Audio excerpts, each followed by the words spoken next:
People always say betrayal hurts the most when it comes from family. I used to think that was just something people said in movies to sound dramatic. But now, I know it's true. Because nothing prepares you for the moment you realize your entire life was built on lies. And the people you trusted the most are the ones who destroyed it. My name is Kiara. I'm 27 years old, and 3 months ago I found out I was pregnant. The problem? The father of my baby is my sister's boyfriend. And before you judge me, just know, this story is far more complicated than it sounds. My younger sister Maya had always been the golden child in our family. She was beautiful, confident, loud, and the type of person everyone naturally gravitated toward. Growing up, I was always the responsible one, the quiet sister, the one people overlooked. Maya loved attention. I hated conflict. That combination shaped our entire relationship. Even when we became adults, nothing changed. If Maya wanted something, she found a way to get it. Our parents spoiled her endlessly because she had this way of making people feel guilty for saying no. And then there was Damon, the man who ruined everything. I met Damon 2 years ago at Maya's birthday dinner. He walked into the restaurant wearing a black leather jacket and that arrogant smile that instantly made everyone notice him. Maya introduced him proudly. "This is my boyfriend," she said, practically glowing. I remember shaking his hand politely before sitting back down, trying not to stare too long. He was attractive, extremely attractive. Tall, deep voice, tattoos, confident energy. The type of man that made women nervous without even trying. But he was Maya's boyfriend, so I kept my distance. At least in the beginning. Over time, Damon became part of family events. Sunday dinners, holidays, random visits to our apartment. Maya and I lived together back then, so he was around constantly. And slowly, I started noticing things. Things that made me uncomfortable. Like how Damon would linger whenever Maya left the room. How his eyes stayed on me a little too long. How he remembered tiny details about me that even my own family ignored. At first, I convinced myself I was imagining it. Until one night changed everything. It happened after Maya and Damon got into a huge argument. They were screaming at each other downstairs while I stayed hidden in my bedroom pretending not to listen. Their relationship had always been toxic. Constant fighting, constant jealousy, constant breakups followed by dramatic makeups. That night, Maya stormed out of the apartment crying and sped away in her car. A few minutes later, I heard a knock on my bedroom door. When I opened it, Damon was standing there looking exhausted. "Can I sit here for a minute?" he asked quietly. I hesitated, but then I stepped aside. That was my first mistake. He sat on the edge of my bed, rubbing his hands over his face. "I swear your sister hates me," he muttered. I tried to stay neutral. "You two just need space." He laughed bitterly. "You always take her side." "I'm not taking sides." He looked at me then, really looked at me. "You know what's funny?" he said softly. "You're the only person who actually listens to me." Something about the way he said it made my stomach twist, because nobody had ever said that to me before. Not like that. After that night, Damon started talking to me more. At first it seemed harmless. He'd text me asking if Maya was home. Then he'd ask how my day was. Then he started sending memes, random jokes, little comments throughout the day. And somehow I got used to it. I know how terrible that sounds. But when you spend your whole life feeling invisible, attention becomes dangerous. Especially attention from someone who knows exactly what to say. Damon made me feel seen. Meanwhile, Maya barely noticed me unless she needed something. One night, while Maya was out with friends, Damon showed up at the apartment unexpectedly. "She left her charger," he explained. I handed it to him at the door, expecting him to leave. But instead, he stared at me for a long moment. "You look beautiful tonight," he said. I froze. "Don't say that." "Why not? It's true. She's my sister. And I'm tired of pretending you and I don't have chemistry." My heart started pounding instantly. I should have shut the door. I should have told Maya immediately. Instead, I stood there in silence while he stepped closer. You feel it too, he whispered. And that was my second mistake. Because I didn't walk away. The affair started a week later. I wish I could say it happened because of love. But honestly, it started because I was lonely. And because Damon knew exactly how to manipulate that loneliness. He'd tell me Maya didn't appreciate him. He'd complain about how toxic their relationship was. He'd say things like, "You understand me better than she ever will. You're the kind of woman I actually need.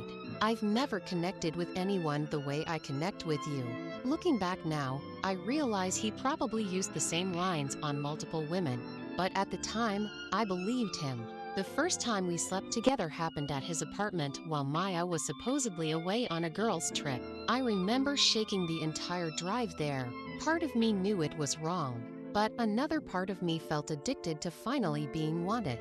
Afterward, I cried in his bathroom while staring at myself in the mirror. I felt disgusting, ashamed, guilty, but Damon wrapped his arms around me afterward and whispered, "I'm going to leave Maya eventually. I'm only with her because things are complicated right now." And stupidly, I believed that too. Weeks turned into months. The affair continued in secret. Every family dinner became torture. Maya would sit beside Damon smiling while I avoided eye contact completely. I started hating myself more every day. But no matter how many times I tried ending it, Damon always pulled me back in. Then everything exploded. I found out I was pregnant on a rainy Tuesday morning. I had been feeling sick for days, but I blamed stress. Until I missed my period. I remember sitting alone in the bathroom holding the pregnancy test with trembling hands. Positive. I took another one. Positive again. My entire body went numb. I couldn't breathe. I kept staring at those two pink lines, feeling like my life was collapsing in real time. Damon was the father. There was no possibility it could be anyone else. I called him immediately. "Can you come over?" I whispered. The second he saw my face, he knew something was wrong. "What happened?" I handed him the test silently. For the first time since I'd known him, Damon looked genuinely scared. He sat down slowly. "Are you serious?" I nodded while tears streamed down my face. For a long moment, he said nothing. Then came the sentence that changed everything. "You can't keep it." I stared at him in shock. "What? This will destroy everything, Kiara." I couldn't believe what I was hearing. Weeks earlier, he'd been talking about our future, about leaving Maya, about loving me. But now I was suddenly a problem. "You said you cared about me." "I do care about you." "No, you care about yourself."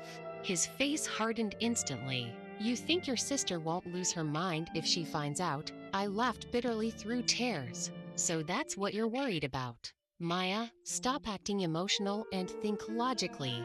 That sentence broke something inside me, because in that moment, I finally realized the truth. Damon never loved me. He loved having access to me. There's a difference, and I had been too blinded to see it. I told him to leave. Then I spent the entire night crying alone. The next few days felt unreal. Damon kept texting nonstop. "Please don't tell Maya. We can figure this out privately. You're going to ruin everyone's lives." Not once did he ask how I was feeling. Not once. Meanwhile, Maya remained completely clueless. She kept talking about moving in with Damon permanently, talking about marriage, talking about babies. Every word felt like a knife to the chest. The guilt was eating me alive. I couldn't sleep. I couldn't eat. I couldn't even look at my own reflection anymore. And then fate made the decision for me. 3 weeks later, Maya borrowed my laptop while hers was broken. I forgot Damon had logged into his email on it. I forgot their messages were still synced. I forgot everything. Until I heard screaming from the living room. Pure rage. I ran downstairs and saw Maya standing there shaking violently while holding the laptop. "What is this?" she screamed. My stomach dropped instantly. She turned the screen toward me, and there it was. Dozens of emails, hotel bookings, messages. "Maya, how long?" 6 months. She let out this broken laugh that honestly still haunts me. "My own sister, I'm sorry." "Sorry?" she screamed. You slept with my boyfriend for 6 months and you're sorry? I started crying harder. I never meant for this to happen. That's the excuse you're using. Then came the moment I feared most. Maya looked at me carefully, and suddenly her expression changed. Her eyes moved slowly to my stomach. Oh my God, I froze. No, you're pregnant, aren't you? Silence. That silence answered everything.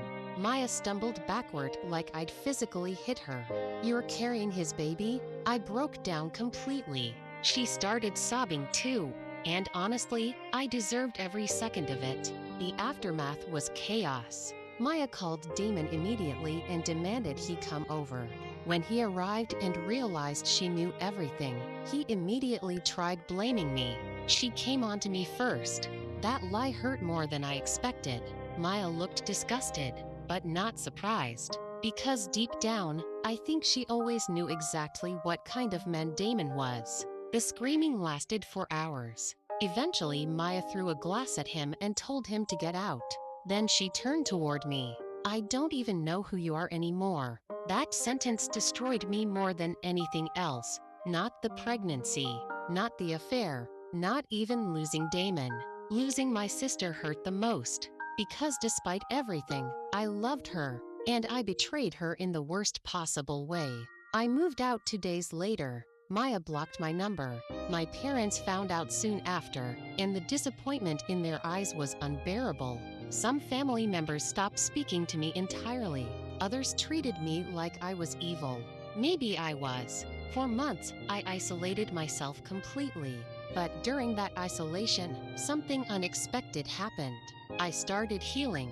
Not quickly, not perfectly, but slowly. Therapy helped me realize something important. People who hate themselves often destroy their own lives chasing validation. That's exactly what I did. I confused attention with love. I ignored every red flag because being wanted felt intoxicating. And in the process, I became the villain in someone else's story, especially my sister's.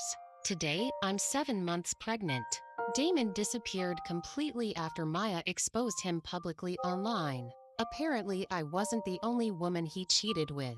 Shockingly, he hasn't attended a single appointment, hasn't bought a single thing for the baby, nothing. And honestly, I no longer want him involved. As for Maya, we still don't speak much. But last month, she finally replied to one of my messages. It wasn't forgiveness, not even close, but it was a start. She wrote, I don't think I can ever trust you again, but I'm trying not to hate you forever. I cried for hours after reading that. Because sometimes healing doesn't look like reconciliation. Sometimes it just looks like surviving the damage and learning from it. If there's one thing I've learned from all this, it's this: a moment of loneliness can destroy entire lives if you let it. And the worst betrayals rarely happen between strangers. They happen between the people who know you best, the people you trusted most, the people you never thought would hurt you. And sometimes those people are family. Subscribe to Cheating Stories for more shocking betrayal stories, messy relationships, secret affairs, and dramatic confessions.